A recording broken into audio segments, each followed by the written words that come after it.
अस्सलामु अलैकुम वरहमतुल्लाहि वबरकातुहू नाज़रीन, पार्ट टू सक्सेस के नए एपिसोड में आप सबका खैर मकदम है। आज हमारे साथ एक बहुत ही खास गेस्ट हैं। एसएससी एग्जाम्स में 94.2% स्कोर करके अपने स्कूल, पेरेंट्स और कम्युनिटी का नाम रोशन करने वाली एक टैलेंटेड स्टूडेंट्स नरजिस नाथवाला। नरजिस ने रॉयल गर्ल्स हाई स्कूल में टॉप 3 पोजीशन सिक्योर किया।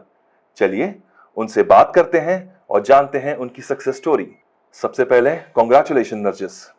बताइए आपको थ्रू आउट साल क्या मोटिवेट करता रहा इतना हाई एम करने के लिए? Thank you so much. मेरी मोटिवेशन ये थी कि सिर्फ मुझे मेरी कम्युनिटी के नेम को और आगे तक लेकर जाना था, और मेरी इंस्पिरेशन बीबी खदीजा सलामुल्लाह अलैहा थी। मुझे उनकी तरह अपने दीन के अंदर आगे सपोर्ट करना है दूसरे बच्चों को आगे सक्सेस के लिए। माशाल्लाह माशाल्लाह, बहुत ही इंस्पायरिंग। अब थोड़ा डिटेल में जानते हैं कि उन्होंने अपने दिन कैसे प्लान किए। तो आप बताएं कि डेली स्टडी रूटीन शेयर करिए हमारे साथ, ताकि हमारे ऑडियंस को समझ में आए कि कितने घंटे आपने पढ़ाई की, कैसे स्कूल, ट्यूशंस और सेल्फ स्टडी के बीच में बैलेंस किया, जगल किया। I did not have any rigorous study schedule. My school ended by 2 o'clock. Okay. And I had my tuitions for 4 o'clock. I had only gone there for 2 subjects, science and maths. Okay. Rest all subjects I prepared by myself. Self-study, okay. So, in the meantime, the 2 hours that I had left, I completed my prayers and took some rest. After coming from tuitions, that is, I came home by 6 o'clock. I did some self-study. I completed my homework and revisions and all, and I prayed my prayers. After that, I continuously studied till 9 o'clock. Okay. And I had kept some aims for completion. I had kept some things, like I had set a goal to achieve on that particular day. I did not delay it. I used to complete it at the same day. Very important माशाल्लाह। सो आपकी routine तो काफी strong रही है, लेकिन हर students को challenges तो आते ही हैं। तो देखते हैं उन्होंने कैसे इन चैलेंजेस को हैंडल किया। सबसे बड़ा चैलेंज मेरे लिए तब था कि मेरे बोर्ड एग्जाम के पहले मुझे चिकन पॉक्स हो गया था। फर्स्ट रमज़ान को ही मैं जैसे ही उठी थी, सो के उठी, मुझे चिकन पॉक्स निकल आए थे। और मैंने एग्ज़ाम्स के टाइम पे फिर हाथ में मैंने टिश्यू बांध के एग्ज़ाम्स लिखी है, क्योंकि उन लोग चिकन पॉक्स ऐसी डिजीज़ है जो कंटेजियस है। करेक्ट। तो उसके वजह से मुझे सेपरेटली बिठाया गया था एक कॉरिडोर में, जहाँ फ़ैन और ऐसा कुछ भी नहीं था। मैंने मतलब बहुत डिफ़िकल्टीज़ में पेपर लिखे हैं। I can imagine। मतलब एक तो मतलब आप एक सेट उसमें जाते हैं कि हाँ मैं इधर बैठूंगी और इधर होगा, और फिर अचानक में पूरा setup change. It's tough but then अच्छा लगा कि आपने इतना प्रैक्टिकल अप्रोच लिया और इतनी आप फ्लेक्सिबल रही, और आपका जो कंप्लीट सपोर्ट सिस्टम था, आपके पेरेंट्स थे, आपके भाई बहन थे जो आपके साथ खड़े थे। चलिए उसके बारे में थोड़ा सुनते हैं कि पेरेंट्स, टीचर्स और फ्रेंड्स का क्या रोल रहा इनकी जर्नी में, और कोई स्पेशल एडवाइस या एनकरेजमेंट जो यादगार रहा हो। मेरे पेरेंट्स ने कभी मुझे प्रेशराइज नहीं किया था कि आपको इतना ही एम लाना है या आपको टॉप करना है स्कूल में। ये सिर्फ मेरी इच्छा थी कि मुझे चाहिए था कि अपने कम्युनिटी वाले ऐसे अपनी कम्युनिटी का नाम आगे जाए, और मेरे भाई लोग को भी कोई एक्सपेक्टेशंस या वो नहीं थी। सबसे ज़्यादा हेल्प मेरे टीचर्स का रहा है, और मेरी ट्यूशन टीचर बहुत हेल्पफुल रही है इसके लिए। और मैं सबसे ज़्यादा थैंकफुल हूँ इस फातिमा फाउंडेशन को हूँ कि उन्होंने ये जर्नी को मेरे लिए एकदम पॉसिबल किया, वरना उसके बिना it would have been tough. Wonderful. और मैं समझ सकता हूँ, बट देन ये एक बहुत अच्छा पॉइंट है नाजरीन आप सबके लिए, स्पेशली पेरेंट्स के लिए, कि पेरेंट्स को प्रेशर नहीं बनाना है।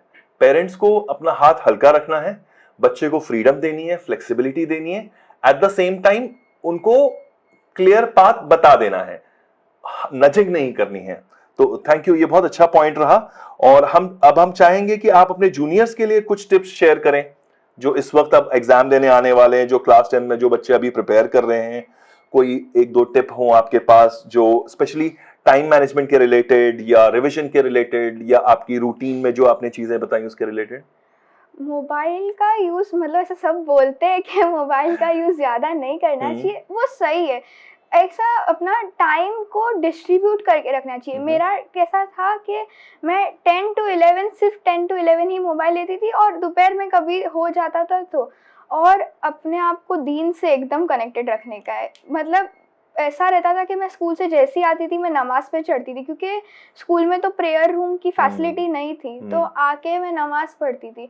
और ऐसी अपने आप को दीन से कांटेक्ट में ही रखना है, जैसे कुरान रेसिटेशन हुए और दूसरी दुआ अमाल वो सब करते रहना है। बेशक। ऐसा नहीं कि सिर्फ दुनिया पर ही फोकस करके पढ़ाई पे फोकस करनी है। बेशक, because it goes both way. और जब आप दीन से कनेक्टेड रहते हैं, आप अपने वक्त के इमाम से कनेक्टेड रहते हैं, तो कहीं ना कहीं उनकी सपोर्ट, उनकी हेल्प शामिल हाल होती है।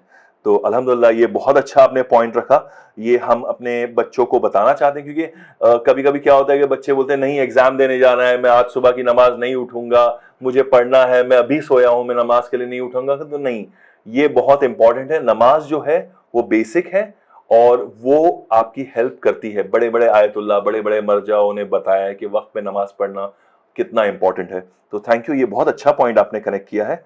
तो आपके फ्यूचर गोल्स क्या हैं और आप चाहती हैं कि आपकी सक्सेस दूसरे स्टूडेंट्स को इंस्पायर कैसे मिले, कैसे करें? मुझे इंजीनियरिंग ही करनी है ओके। और उसके लिए मैंने पहले से ही अपना गोल सेट करके रखा था ओके, माशाल्लाह। कि मुझे इंजीनियरिंग करनी है। और उसके हिसाब से मैंने वो चीज़ को लेके स्टडी करा था पूरा कि कौन सी क्लासेस मेरे फ्यूचर के लिए अच्छी रहेगी और मेरी प्रैक्टिस कहाँ ज़्यादा होगी, क्योंकि एग्जाम्स जो एंट्रेंस एग्जाम रहती है वो इजी नहीं है। जेई की जो एग्जाम प्रेप है रहते हैं वो इजी नहीं है।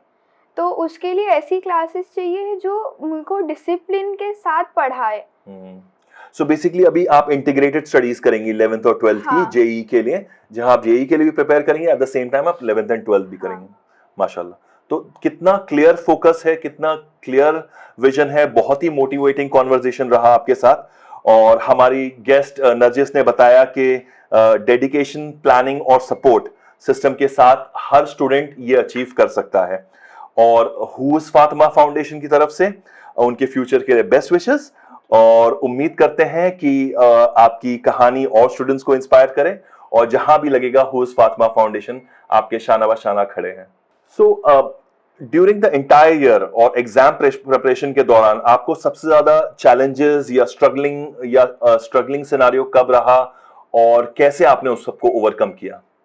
ज़्यादा प्रॉब्लम तब आती थी जब सोशल गैदरिंग्स ज़्यादा रहती थी, क्योंकि मेरा स्टडी टाइम को मेरे सोशल लाइफ से मैनेज करना डिफ़िकल्ट पड़ता था, क्योंकि मजलिस रही या घर में जश्न कुछ रहे, प्रोग्राम रहा। कुछ भी रहे, वो टाइमिंग्स मेरे ट्यूशन के टाइमिंग से बहुत ज़्यादा मैच करती थी। ओके। तो तो कॉन्फ्लिक्टिंग हो जाता होगा, फिर हाँ, चॉइस मुश्किल हो जाता होगा कि यहाँ जाऊं कि वहां जाऊं। तो उसके अंदर मेरी जो ट्यूशन टीचर थी वो भी बहुत फ्लेक्सिबल रहे मेरे साथ, क्योंकि वो मेरे लिए टाइम एडजस्ट करते थे। मैं उनको बोलती थी कि मैं हाफ एन आवर लेट आऊँगी या जल्दी आऊँगी, तो वो ऐसा नहीं था कि वो ना बोले, वो बुलाते थे और वो करवाते थे।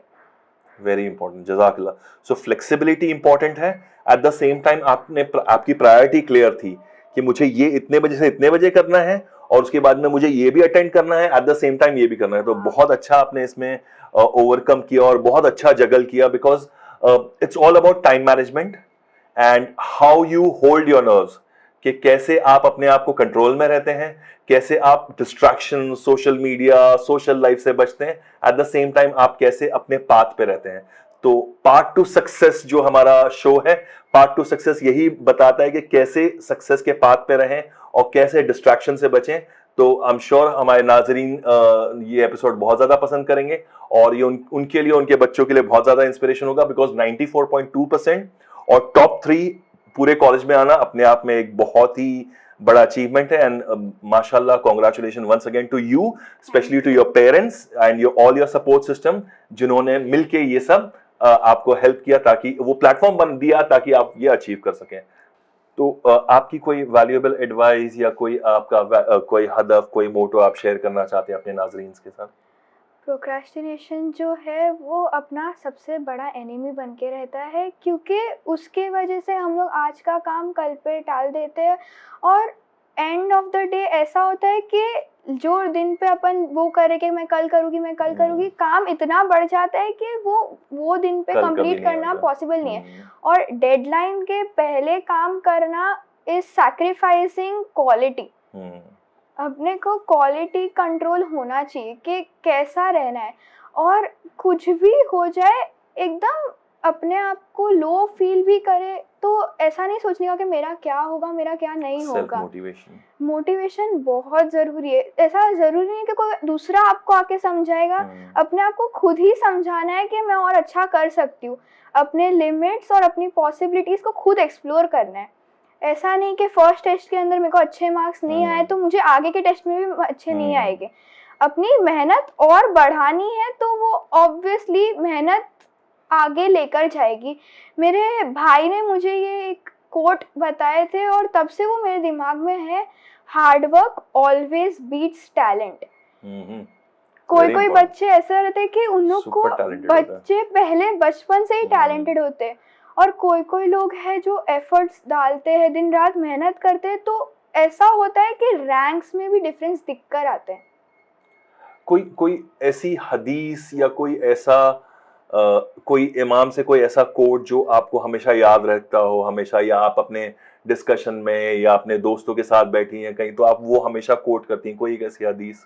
रसूल खुदा सल्लल्लाहु अलैहि वसल्लम की एक हदीस है कि अगर आपको इल्म हासिल करना है तो आप इल्म हासिल करने के लिए चीन तक भी जाओ, तो अपने आप को लिमिट्स में नहीं रखना है कि मैं सिर्फ इतना ही करूँगी, मैं सिर्फ उतना ही करूँगी।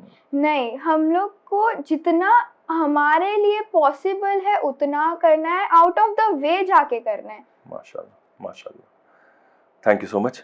सो नाजरीन, नरजिस नाथवाला हमारे super 20 annual scholars award programme 2025 की स्टूडेंट रह चुकी हैं, और एनुअल स्कॉलर्स अवार्ड 2026 की रजिस्ट्रेशन चालू है, और जितने भी गर्ल स्टूडेंट्स हैं जिन्होंने क्लास 8th एंड 9th पास किया है ईयर 2026 में और 70% से ज्यादा मार्क्स लाए हैं, तो वो इस दिए हुए लिंक को क्लिक करें और रजिस्टर करें, और इंशाल्लाह आपको अगर आप टॉप 5 में आए तो आपको स्कॉलरशिप की और असिस्टेंस दी जाएगी।